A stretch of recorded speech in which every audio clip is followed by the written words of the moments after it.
What's up, mi gente? How you doing? It's your puppy, Frankie Hidalgo, right here. So the question, can you make a living as a musician in 2023? I mean, let's face it, we got inflation up the roof.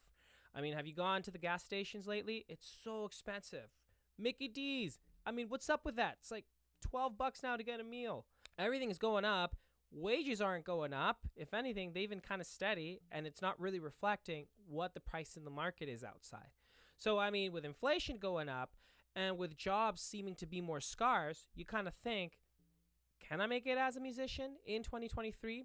Well, the short answer is, yeah, of course. You can make anything work in 2023 as long as you got the heart and you got the drive behind it. I want to break it into 5 things that'll help sort of group yourself as to how you can make it as a musician in 2023. So, number 1, do your research. So obviously the music industry is not what it was years back, right? I mean, 50 years ago, I heard of stories of musicians that used to perform as a musician 7 days a week. That doesn't really exist anymore, does it? But that doesn't mean that there's no work out there for you. I mean, in my situation, I'm a high school music teacher, so I got a salary going, right? I teach privately a couple days a week. I also gig Thursday to Sunday consistently. I do charts whenever I can. Well, I do transcriptions and do arrangements for people as on a side. I make loops. I record. I mean, there's all sorts of ways of going about being a musician. So do your research as a musician. Like, for instance, social media. You can make money if you put good content out on social media. Now, ever since COVID, this aspect of online and doing online lessons has been a bigger thing. Look into that. Maybe you're into teaching. There's programs now for music therapy. Maybe you want to mix something on psychology and medicine along with music. There's people taking degrees for music therapy. There's areas of music history, sociology. There's people in the gigging world that maybe don't just do the clubs or bars. Maybe they get into restaurants.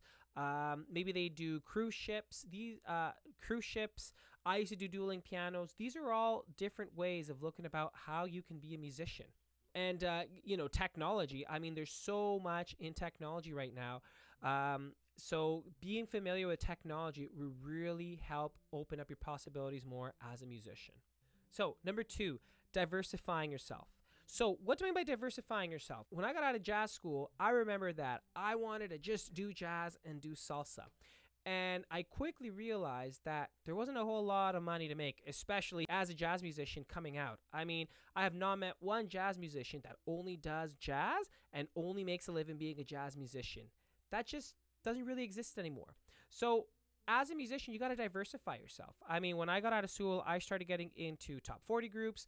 I did dueling piano shows. I did Latin music. I did mariachi. I mean, you name it, I did it at one point. I played country bass for a time. Being a diverse musician really helps open doors to getting more shows, more things around. And then going back to this research aspect, when you've done your research, you can then diversify. And, maybe you're a gig musician, but you decide you're going to start doing private lessons. You'll start doing loops, or you'll start recording and getting things out for people. This is diversifying yourself and making yourself an asset that is versatile. And this really helps with having different sources of income as a musician. And then on another note, I think one thing that really helped me was when I started becoming a multi-instrumentalist. And so maybe this is not for you, but if you let's say, always wanted to maybe pick up the keyboard or pick up the bass or something like that, I mean, it's never too late. You invest all this time as a musician. Why not take some of that time during your day and try seeing if you can pick up an instrument? This really helped me. I mean, I went through different fads where, I was a keyboard player. I was a percussion player. There was one point where I was playing the accordion. I was doing Afro-Colombian styles of music and made a lot, I had a time where that was my bread and butter for a while. There was a time where I did mariachi music. I started as a saxophone player on mariachi music, and obviously I needed to learn something more authentic to mariachi, so I started picking up, I had guitar skills, I learned the guitar rhythms, and then when I grabbed a vihuela, which is a smaller version of a guitar, it's like a guitar ukulele, I started doing the rhythms on there. And all these things, honestly, at their point, helped me stay afloat and helped me keep myself consistent within the music scene.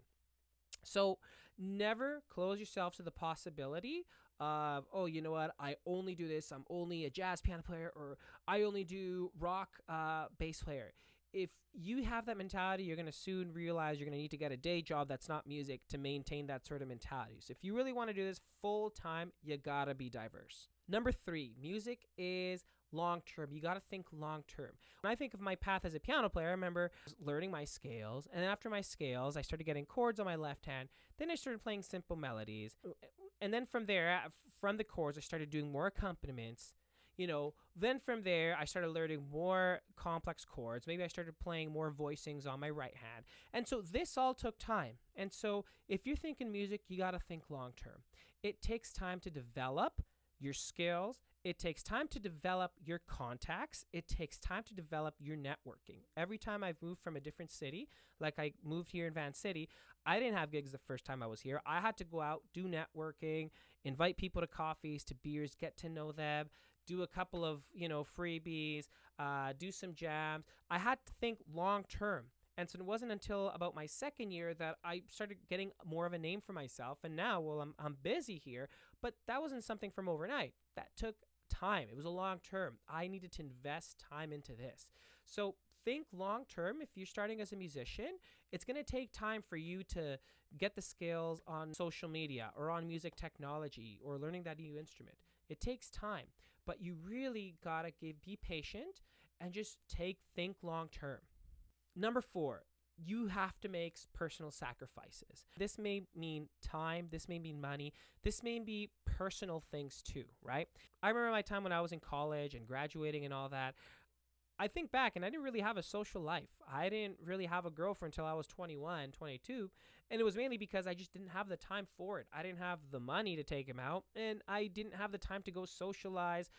Most peeps my age were out partying and clubbing. I was at home sitting down and practicing, or else I was gigging. So when they were clubbing, I was playing and I was that entertainer for them. And so I didn't really have a lot of time to take people out or anything like that. So these are all sacrifices I had to make to be where I am, right? I've had to make sacrifices on time, on money. I mean, I wish at some moments that I didn't invest so much in so many instruments that I have. Sometimes I'm like, maybe I could have used it differently, but I do know that this gave me the foundation to be the go-to guy, because everybody knows I'm prepared, I got my stuff, and that, I'm trustworthy. And so making sure that you are always accountable. And so I've had to make sacrifices for these things. I've had to make sacrifices on artistic choices too. And I'm speaking this on a note of making it as a musician and making a career as a musician. I know many people that have their day jobs and they do only the music they like, and that's great for them, right? That's awesome. But I'm speaking in an aspect of those that strictly only do music. You have to do sacrifices. Sometimes you got to pick gigs you don't want at first, right?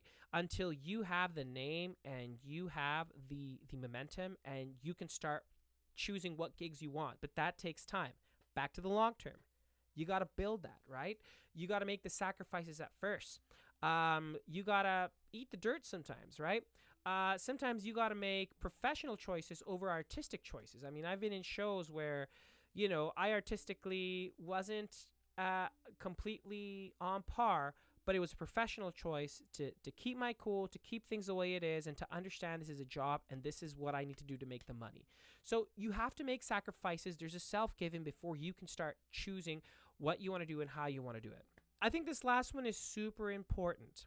And this is where we go back to the 360 and we go back to that question. Can you make it as a musician in 2023? Well, I have a question for you. Can you do anything you want to do in 2023? Can you be a carpenter? Can you be a doctor? Can you be a business owner, an entrepreneur? The answer is yes. I mean, you can do it, but it's all hard work and it's going to take time. There's nothing easy in life. And I think it becomes more harder nowadays to realize this with technology making things so easy. We forget how much time we had to invest to get into these things and how much love we had to put into it. And so to sum this up, love what you do. If you love music and this is what you love doing, don't let anybody else tell you, you can't do it.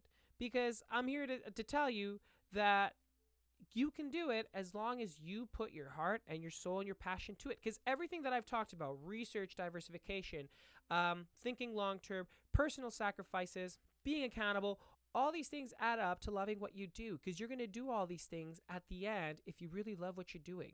So, I mean, let's look at it this way: a doctor, right? A doctor needs to invest so much time and money into what they do to get their degree. And once they get their degree, it's not like they go out and they got a job. They got to look for it, and they got to eat dirt too. They got to start from like maybe not so great of clinics and maybe not making as much money, and they got to build their seniority, and then eventually over the years they get a name for themselves. They can start picking where they want to work, or they can finally get that opportunity at the certain clinic. But they didn't start just coming in and having it all made for them. They got to put the work too, right?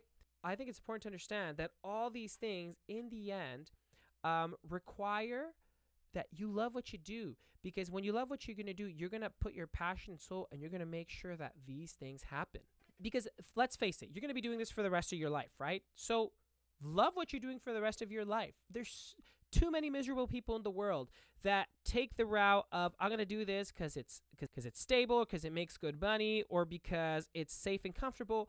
And we forget that the things worth fighting for in life require sacrifice. They require taking risks. And I think we forget this sometimes. So love what you do. If this is what you want to do and you love it, then go for it, right? But it's important that you understand you need to make sure you love what you're doing. I really just wanted to sort of express and sort of share, because I think a lot of this represents a little bit of my own story. And maybe one of these days I'll post a video on my own story. If you liked what you saw, hit that like button, hit that subscribe button, help me out.